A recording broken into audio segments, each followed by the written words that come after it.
What if you took a heavy tank chassis and mounted a 240mm howitzer on top? No turret. Thin armor. Just one goal: destroy everything with a single shot. This is the T92 HMC, one of the most extreme artillery vehicles ever built by the United States. The T92 wasn't designed to fight other tanks head-on. Its purpose was simple: deliver overwhelming firepower against static defenses and fortified positions. Underneath, it used a stretched and modified T26E3 chassis, weighing over 58 tons. It was slow and huge, nearly 10 meters long, 3 meters tall. The engine, a Ford GAF V8, producing about 500 horsepower, just enough to reach 30 kilometers per hour on a good day. It used torsion bar suspension and had a crew of 8 men to operate its systems. And when it came to protection, practically none. With 13 to 25 millimeters of armor, even heavy machine guns could ruin your day. Oh, and it only carried 6 rounds on board. After that, you needed a support vehicle to reload. The T-92's gun had a legacy as massive as the shells it fired, and its story didn't start in America, but in France. During World War I, the US had no modern heavy artillery. They turned to the French, adopting a 280mm howitzer design from 1911, but it was already outdated. So, working with Schneider engineers, the Americans scaled it down to 240mm, creating the M1918 howitzer. It entered testing in late 1918, too late for the war. By 1925, it was already considered obsolete. In 1934,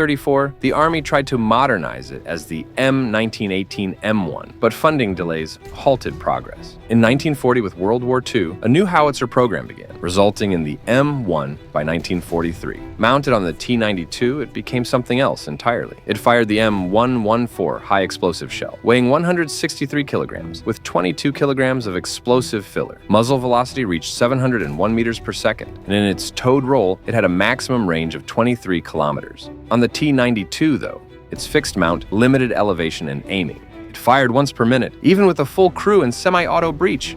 Interestingly, while the T-92 vehicle itself never saw combat, its gun did. The 240mm M1 was used in towed form during late World War II, especially in Europe, against fortified German positions. Firing the 240mm M114 shell, it could destroy reinforced concrete, collapse bunkers, and leave craters up to 2.5 meters deep and 6 meters wide. By 1945, the US planned to use the T-92 for Operation Downfall, the invasion of Japan. The goal? Clear beaches and fortifications before infantry landed. Its sister vehicle, the T-93, had a similar role with a 203mm gun, yet the war ended before they were deployed. Only 5 T-92s were completed, too late to make a difference. And when Japan surrendered, the entire project was scrapped. Today, just one T-92 survives, on display at the Detroit Arsenal Museum, a silent giant built for a battle that never came.